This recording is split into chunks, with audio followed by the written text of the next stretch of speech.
જય હિન્દ વિદ્યાર્થી મિત્રો. તો આજે આપણી ચેનલ પર સૌ પ્રથમવાર એવો વિડીયો લઈને આપણે આવી ગયા છે અને આ વિડીયો છે ઓર્ટિમિસ 2 મિશન વિશે, જે ખૂબ મહત્વપૂર્ણ મિશન છે અને એક્ઝામની દ્રષ્ટિએ ખૂબ ખૂબ ખૂબ મહત્વ ધરાવતો આ ટોપિક છે, જેનાથી એક્ઝામમાં કોઈ ના કોઈ પ્રશ્ન આવી શકે છે. તો આજે આપણે આ ઓર્ટિમિસ 2 મિશન વિશે ટૂંકમાં માહિતીમાં જોઈશું કે આ મિશન હેઠળ શું છે, આ મિશનમાંથી કેવા કેવા ક્વેશ્ચન આપણા એક્ઝામમાં પૂછાઈ શકે છે. તો ઝટપટ આપણે હવે વિડીયોની શરૂઆત કરીશું, બરાબર છે? તો ચેનલને લાઈક કરવાનું અને સબસ્ક્રાઇબ કરવાનું ભૂલતા નહીં. તો 1972માં સાલમાંથી જ આ મિશન ઓર્ટિમિસ શરૂ કરવામાં આવ્યું હતું નાસા દ્વારા, જે અમેરિકાની એક સ્પેસ એજન્સી છે. જેવી રીતે આપણા ઇન્ડિયાની કેવી નાસા છે, તેવી જ રીતે અમેરિકાની નેશનલ એરોનોટિક એન્ડ સ્પેસ એડમિનિસ્ટ્રેશન છે. તો તેના દ્વારા જ આ મિશન એક લોન્ચ કરવામાં આવ્યું છે. મિશન મહત્વપૂર્ણ એટલા માટે છે કે 1972 પછી આ બીજી એવી માનવ ફ્લાઇટ કહેવાય જેમાં અવકાશયાત્રીઓ ઉડાન ભરશે. તો બહુ જ મહત્વપૂર્ણ બાબત છે, તે જોઈએ આપણે.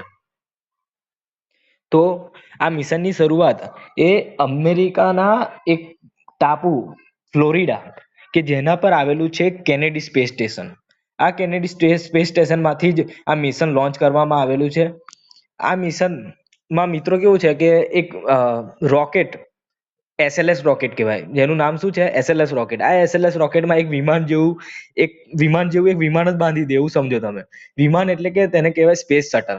આ સ્પેસ શટલ બાંધી દીધું અને તેને હવામાં, પૃથ્વીની વાતાવરણની બહાર આ રોકેટ જે છે SLS રોકેટ એ હવામાં પૃથ્વીની બહાર લઈ જશે અને ત્યાંથી તેને ટ્રાન્સ લુનાર ઇજેક્શન એટલે કે આ રોકેટ ત્યાંથી છૂટું પડશે અને જે પેલું વિમાન બાંધેલું હતું ને સ્પેસ શટલ, એ સ્પેસ શટલ છૂટું પડીને તે હવે આગળ વધશે. એટલે આ જે સ્પેસ શટલ છે તેનું નામ તમે એકવાર નોટ કરી લેજો. આ સ્પેસ શટલનું નામ છે ઓરિયન સ્પેસ શટલ. એ એક્ઝામમાં પૂછાઈ શકે છે, બરાબર છે? તો આ જે સ્પેસ શટલ છે એ ચંદ્રની ફરતે જ્યારે નજીક જશે ને ત્યારે એક દિવસ માટે તે પ્રદક્ષિણા કરશે. પૂરી પ્રદક્ષિણા કર્યા બાદ ચંદ્રની જે સપાટીનો અભ્યાસ કર્યા બાદ, આમ તો આ મેન ઉદ્દેશ્ય આ મિશનનો એવો જ છે કે ચંદ્ર પર માનવ વસાહત પોસિબિલિટી કેટલી છે તે જ ઉદ્દેશ્ય છે. એટલા માટે આ મિશન શરૂ કરવામાં આવ્યું છે. અને ત્યારબાદ 3 થી 4 દિવસ જવામાં, 1 દિવસ પ્રદક્ષિણા કરવામાં અને 3 થી 4 દિવસ આવવામાં.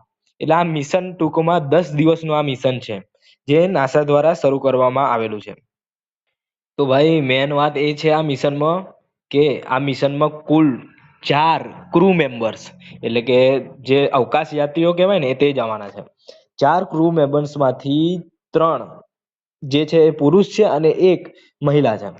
પ્રદક્ષિણા કર્યા બાદ આ જે સ્પેસ ક્રાફ્ટ જે છે એ પૃથ્વીની નજીક આવશે અને ત્યારથી તેનું જે અંદર જે લાગેલી એક કેપ્સ્યુલ, જે આ ફોટોમાં તમને દેખાઈ રહી છે, એ કેપ્સ્યુલમાં ત્યાંથી છૂટી પડશે અને પૃથ્વીના વાતાવરણમાં પ્રવેશ કરશે અને પેસિફિક ઓશિયનમાં તે લેન્ડિંગ કરશે. પેસિફિક ઓશિયન એટલે કે પ્રશાંત મહાસાગરમાં, જે અમેરિકાની નજીક જ આવેલું છે, ત્યાં આગળ લેન્ડિંગ કરશે અને આ ક્રૂ મેમ્બરને બહાર કાઢી લેવામાં આવશે.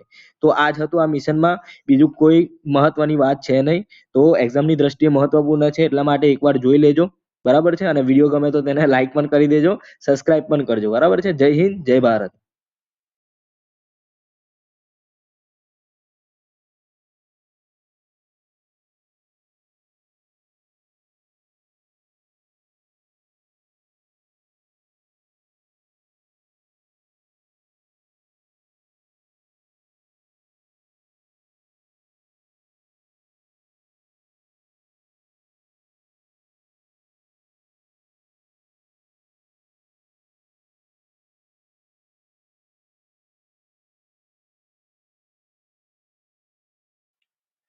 પૃથ્વીના વાતાવરણમાં રહેલા ઓક્સિજનના કારણે તેમાં ઘર્ષણ થવાના કારણે તેનું જે તાપમાન છે એ 5000 ડિગ્રી સેલ્સિયસ તાપમાન સુધી પહોંચી જતું હોય છે જ્યારે તે અંદર એન્ટર કરતું હોય ને તે વખતે. અને ત્યારબાદ જે અંદરની જે કેપ્સ્યુલ જે છે, આ કેપ્સ્યુલનો એક આગળ ચિત્ર તમને દેખાઈ રહ્યું છે કે જે પેરાશૂટની મદદે ખુલે અને સમુદ્રમાં ઉતરાણ કરતું હોય છે. એટલે આ જે સ્પેસક્રાફ્ટ છે એ જ્યારે ચંદ્રનો પ્રદક્ષિણા કરીને જ્યારે પૃથ્વીમાં પાછું ફરશે ત્યારે તેમાંથી એક કેપ્સ્યુલ છૂટી પડશે. કેપ્સ્યુલનો ચિત્ર તમને દેખાઈ જ રહ્યું છે આગળ. તે કેપ્સ્યુલ પર પેરાશૂટ લાગેલા હોય છે, જે પેરાશૂટ દ્વારા તે વાતાવરણમાં પ્રવેશ કરે અને પેસિફિક ઓશિયન એટલે પ્રશાંત મહાસાગર, એ પ્રશાંત મહાસાગરના સેન ડિએગો નામની જે જગ્યા જે છે ત્યાં આગળ આ કેપ્સ્યુલ લેન્ડિંગ કરશે અને ત્યાંથી જ અવકાશયાત્રીઓ જે છે તેમને બહાર કાઢી લેવામાં આવશે. તો આઈ હોપ તમને આ વિડીયોમાં મેં જે પણ કહેવા માંગુ છું તે સારી રીતે સમજાઈ ગયું હશે. વિડીયો પસંદ પડે તો જરૂરથી કોમેન્ટ કરજો. આપણે આવી જ વિડીયો બીજી પણ બનાવીશું. જય હિન્દ, જય ભારત.